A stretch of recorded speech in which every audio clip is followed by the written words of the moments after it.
പെറ്റ വയറിന് ഇത് താങ്ങൂല. വന്നാലും വന്ന് കാണും. ഞങ്ങൾക്ക് ഇവിടെ വരണ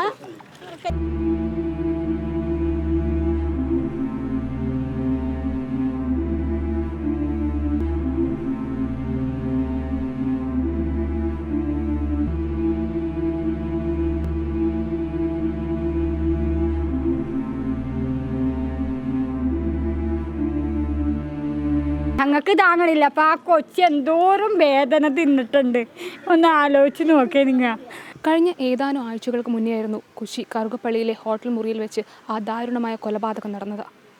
1.5 മാസം പ്രായം മാത്രമുള്ള ഒരു പിഞ്ചു കുഞ്ഞിനെ അമ്മ അശ്വതിയും കാമുകൻ എന്നറിയപ്പെടുന്ന ഷെനീഫും ചേർന്ന് അതിദാരുണമായാണ് കൊലപ്പെടുത്തിയത്. എന്നാൽ നാളുകൾ പിന്നിട്ടിട്ടും ആ കുഞ്ഞു മൃതദേഹം ഏറ്റെടുക്കാൻ ആരും വന്നില്ല. എന്നാൽ ഇന്ന് ആ കുഞ്ഞിനെ യാത്രയയക്കാൻ ഒരുപാട് പേരുണ്ടായിരുന്നു.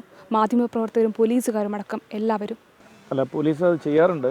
അത് ചെയ്യുന്നത് ഞങ്ങൾക്ക് അൺക്ലെയിംഡ് ബോഡി കിട്ടുകയാണെങ്കിൽ നമ്മൾ അത് ആരും ക്ലെയിം ചെയ്യായിരുന്നുണ്ടെങ്കിൽ അത് സാധാരണ ഇതിൽ സംസ്കരിക്കാറുണ്ട്. ഇപ്പോൾ ഇതിന് 2 വ്യത്യാസങ്ങളുള്ളതിന് ഇത് അൺക്ലെയിംഡ് ബോഡിയല്ല. ഈ കുട്ടിക്ക് ബന്ധുക്കളുണ്ട്, കുട്ടിക്ക് അച്ഛനുണ്ട്, അമ്മയുണ്ട്. പക്ഷേ അവരുമായിട്ട് ബന്ധപ്പെട്ടതിന് ശേഷം അവർ രണ്ടുപേരും അത് അവരെ ഏറ്റെടുക്കുന്നില്ല എന്ന് വാക്കാൽ പറയുകയും പിന്നെ രേഖാമൂലം എഴുതുകയും ചെയ്തു. ഈ മാസം 3-ാം തീയതി ഉണ്ടായ സംഭവമാണ്. ഇപ്പോൾ ദിവസം 10 ദിവസത്തിന് മുകളിലായി. അപ്പോൾ അതിന് ഈ കുട്ടിയെ ഏറ്റവും മാന്യമായ രീതിയിലും അതുപോലെ സംസ്കരിക്കണം, നല്ല രീതിയിൽ സംസ്കരിക്കണം എന്നുള്ളൊരു ആഗ്രഹം പോലീസിനുണ്ടായിരുന്നു. അതിന് അവിടുത്തെ സ്ഥലത്തെ കൗൺസിലറേയും അതുപോലെ തന്നെ കോർപ്പറേഷൻ്റെ എല്ലാ കൗൺസിലർമാരുടെ എല്ലാം സഹായം ഉണ്ടായിരുന്നു. അവർ പങ്കെടുത്തു.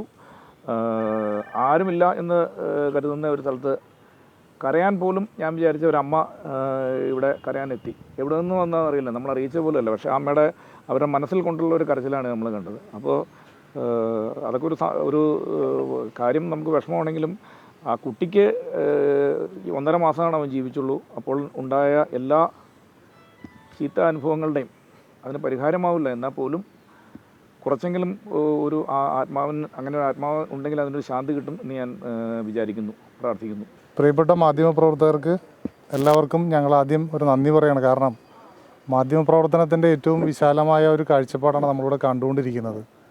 ഈ കുട്ടിക്ക് ആരുമില്ല എന്ന് ലോകം പറയുമ്പോൾ ഞങ്ങളെല്ലാവരുമുണ്ട്. നഗരസഭ, പൊതുപ്രവർത്തകർ, പോലീസ്, മാധ്യമങ്ങൾ ഉൾപ്പെടെ ഒരു സമൂഹം ഈ കുട്ടിയുടെ രക്ഷകർത്താക്കളായി ഇന്നിവിടെ പങ്കെടുത്തിരിക്കുകയാണ്.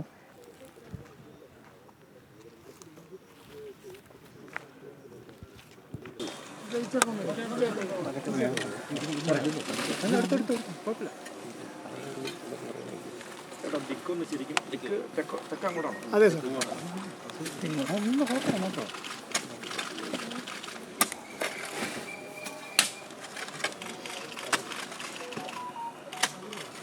മനു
കൊലപാതകം തന്നെയാണ്.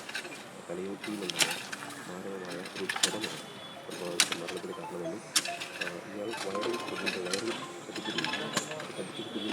ഉറപ്പുവരുത്തുന്നതിന് വേണ്ടിയാണ് പോലീസുകൾ പറഞ്ഞത്. ഇതേ തുടർന്നാണ് കണ്ണൂർ സ്വദേശിയായ ഷാനിഫ് പോലീസ് പിടിയിലാവുന്നത്. പക്ഷേ ഷാനിഫ് പോലീസ് പിടിയിലാവുമ്പോഴും ഈ അശ്വതി ഓമനക്കുട്ടൻ എന്ന ടീമിൻ്റെ അമ്മ കുറ്റം സംഭവിച്ചില്ല. തനിക്ക് വിദേശത്തിലൊന്നും അറിയില്ല. 4 മാസം മുമ്പാണ് ഷാനിഫുമായി ഒരു ബന്ധം കുട്ടികളെ ഞങ്ങൾ ജീവിക്കുവാൻ തീരുമാനമെടുക്കുകയായിരുന്നു. അങ്ങനെ ഒരു ജീവിച്ച് വരികയായിരുന്നു. കുട്ടിയുടെ പിതാവ് മറ്റൊരാളാണ്.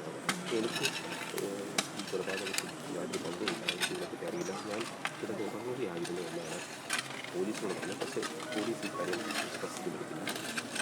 പോലീസ് വിശദമായി തന്നെ ഈ അശ്വതി ഓമനക്കുട്ടനെ അമ്മയെ ചോദ്യം ചെയ്തു. ഒടുവിൽ കുറ്റം സമ്മതിക്കുകയാണ്. അങ്ങനെ കേസിലെ 2ാം പ്രതിയായി അശ്വതി ഓമനക്കുട്ടൻ മാറുന്നു. ഷാനിഫ് എന്ന കണ്ണൂർ സ്വദേശിയാണ് ഇതിനെ കൊലപ്പെടുത്തി കേസിലെ 1ാം പ്രതിയായി മാറിയിരിക്കുന്നത്. പിന്നീട് കളമശ്ശേരി മെഡിക്കൽ കോളേജിലായിരുന്നു കുഞ്ഞിൻ്റെ മൃതദേഹം എത്തിച്ചിരിക്കുന്നത്. ബന്ധുക്കൾ ആരെങ്കിലും കുഞ്ഞിൻ്റെ മൃതദേഹം ഏറ്റെടുക്കുവാൻ അവർ വരുമെന്നൊരു പ്രതീക്ഷ പോലീസിലുണ്ടായിരുന്നു. അത് ആ സാഹചര്യത്തിലാണ് പോലീസ് ബന്ധുക്കളുമായി ബന്ധപ്പെട്ട് ഈ കുഞ്ഞിൻ്റെ അച്ഛന് സ്വദേശിയാണ്.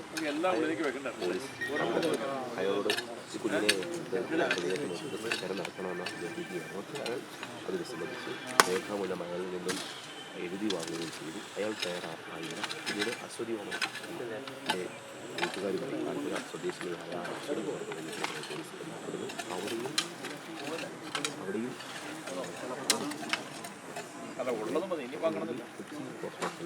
പോലീസും